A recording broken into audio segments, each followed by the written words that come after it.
დავით სიხარულიძე არ არის პიროვნება, როგორც იყო თქვა ოქრუაშვილი, როგორც იყო კეზერაშვილი. ანუ მას არ შეუძლია ის არ მივა და ჯარისკაცთან და იმასთან ან აი ეს ხელს არ დააწყავს, არ შეიგინება და ესე რა ხდებოდა. და ყველა ვიცით. იქ დაგინებები და მთელი ამბები იყო. თავდაცვის მინისტრების დონე და მოდიოდა ეს ყველაფერი. ამის ფაქტები არსებობს.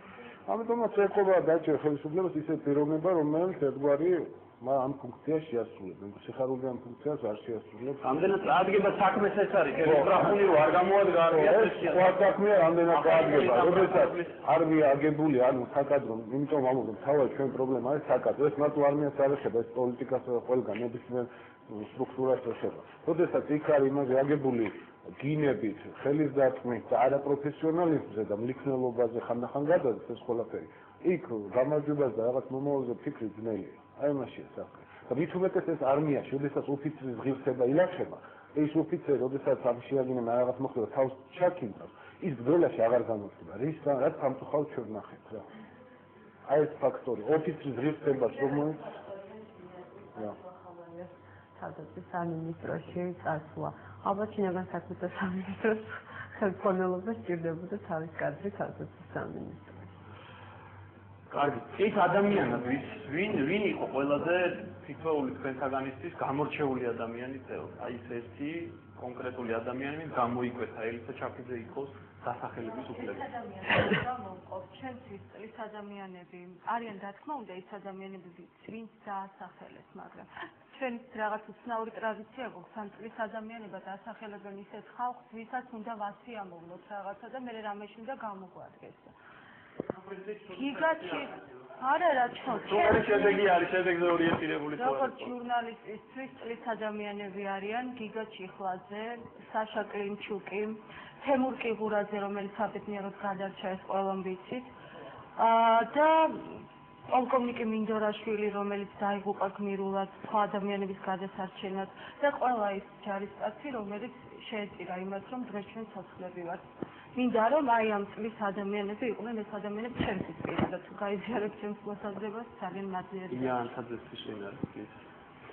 ძალიან რთული შეკითხვა, იმიტომ რომ ესეც ძიმე წელს ძნელი არის საუბრო იმაზე ვინ არის წლის ადამიანი. მეც არ დავასახელებდი ეს ადამიანს, მაგრამ ვიტყოდი რომ ძალიან დიდი გმირობა ამ წელიწადში ჩაიდინა გადაწყვეტილებმა აი ამ შემოქმედებისმა ჯგუფმა და ვიტყოდი რომ ეს არის ძირითადად ახალგაზრდა ქალბატონებისგან და რამდენიმე კიდევ ახალგაზრდა მამაკაცია შემდგარი ჯგუფი, რომელიც საკუთარი სიცოცხლის რისკის ფასად აწვის ძალიან მართალ საბალანსებულ და პასუხისმგებლობით აღსავსე ინფორმაციას საზოგადოებას. ირაკლი ალადაშვილი. ელსოს დავეთანხმებ, დიდი მადლობა რომ ელსო მესქვა, ყველა ის ბიჭი, ვინც ამ ომში იყო, დაიღუპა ან უზრუნველყო დაკარგული, ახლა წლის ადამიანები არიან და არა მარტო წლის, იმიტომ როგორც ამ ომმა დაგვიტოვა საშვილიშვილო პრობლემები, ისევე წლების განმავლობაში წინ დარჩებიან ის ადამიანები, ვინც საქართველოს იცავდა. სამწუხაროდ სხვადასხვა ავანტურების შედეგად აი ესეთი ხალხი მოგვიმრავლდა. მისთა მოედანზე შევნიშნე, რომ ახალ დაფას ამაგრებენ ახლა, ქვის დაფას თავად. კიდევ ახალი სია ჩამოიწერება, სამწუხაროდ აი კიდევ მოხდა, რომ სულ ახალი დაფები ჩდება ჩვენ და საუბედროდ. 23 ადამიანია თუ არ ვცდები ჯარისკაცი მებრძოლი უგზო-უკვლოდ დაკარგული. აქცევენ ყურადღებას პირველ რიგში, ვინაიდან მანამდე თამუნარუხაძესაც ჰქონდა ინფორმაცია, რომ არავინ ამ ადამიანებს მშობლებს, ახლობლებს, ცოლებს, შვილებს არ აქცევდა ყურადღებასაც კიდე ეს იყო ჩემთვის გამოუგნებელი. ახლა თუ შეიცვალა ვითარება, ან ეგებ მე ვწდებოდი და არასწორი მქონდა ინფორმაცია. მათი მედი შესაძლოა. ჩემ მეზობელიცა, რომელსაც ეძებდა, გასმახნა სოციალური იყოს და მე დაახლოებით ეგრე ვიცი, რომ ოჯახი თვითონ თუ არ იწვალა ინფორმაციის გაგება, თავს ნაკლებად იწუხებენ, რომ ან გაიმედონ დაურეკონ მაინც რომ აი რამეს ვცდილობთ ან რამე ნაკლებადა. მიმართეს მათ და რეაგირება არ ქონდათ. რეაგირება ახლა შემესმის, რომ თვითონაც არ აქვს ინფორმაცია ახლა იგივე თქვა მეოთხე ბრიგადაში, მაგრამ შეიძლება ის დარეკვა შეიძლება არ მოიკითხონ, ან უთხრან რომ აი ვეძებთ ან რაღაც არის ასეთ მიმართულება, მაგრამ ნაკლებადა ეს ძალიან ცუდია. მომკალითა როგორ აქვს თქვა, რომ გივით არ გამაძე არის თავდაცვითი საპარლამენტო კომიტეტის თავმჯდომარე იმ კომისიის ხელმძღვანელი, რომელიც ამ წვევების და უგზო-უკვლოდ დაკარგულთა მოძიებას ხელმძღვანელობს. აინტერესებს ეს როგორ ძინავს უბრალოდ. აი მართლა ჩემთვის ადამიანურად არის გაუგებარი. როდესაც გირეკავენ, მეციც გიგზავნიან, გეუბნებიან რომ ამადა ამ ადამიანის მშობელი ვარ, ცოლი ვარ, 23-ია ბიჭი, ოფიცერი, ჯარისკაცი დაიკარგა. გადადექი მაინც თუ ვერ ასრულებს ხო იმ მოვალეობას, თუ სხვა საქმეებით ხარ დაკავებული. მართლა მაინტერესებს, აი ძილის წინ ან თავის თავს ასეუბნება ხოლმე. არ ვიცი ამ ჟურნალისტი უნდა ამბობდეს თუ არ უნდა ამბობდეს, ამ შემთხვევაში ჟურნალისტად არ ვამბობ. ვამბობ ერთ-ერთი მოქალაქე ამ ქვეყნის, მე თვითონ ხედავდი როგორ შედიოდნენ ის ვებხვივით ბიჭები იქ თვალებანთებული და მათი ოჯახის წევრები, დაქვრივებულები, დაობლებულები, დაზებით შემოსევდა, ამ დროს გივით არ გამაძეს, ხან ეს კაფეში ხედავენ, ხან მეორე კაფეში. ნამდვილად ვიცი ეს ამბავი და იმიტომ უბრალოდ ეს მართლა არ მისის სამარ ჩიკონოს კითხავს. მე გივის როგორ ძინავს არ ვიცი, არ მაინტერესებს. ელისოს დავეთანხმები, იმიტომ რომ თუ ალბათ მართლა წყლის ადამიანებზე საუბარი არიან ის ადამიანები, ვინც შეეწირნენ იმას, რომ რაღაცა ბომბები არ წვივა და ცოცხლები ვართ და ასე შემდეგ და მესაც არ მიყვარს ეს ნომინაციები აკრის ადამიანი, წლის პოლიტიკოსი რაღაცა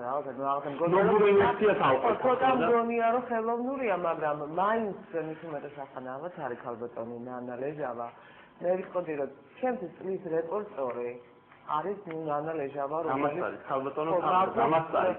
ნუ უბრალოდ რაღაცა არაჩვეულებრივად, ნუ ამას ხალხელაღება არ ქვია, ამას ქვია რაღაცა აი ხივსეული რეპორტორია, მიდის იქ სადაც უნდა წავიდეს და ჩამოაქვს მასალა, რომელიც უნდა ჩამოიტანოს, ასე რომ ნანა უყურებს ახლა, ავად არის ნანა ლეჟავა, ვაგლახი საკარ არის, ვერ მოახერხა დღეს ამ სტუდიაში მოსვლა. ჩემთვის წლის რეპორტორი შეეხლა, პროფესია რეპორტორი, კი.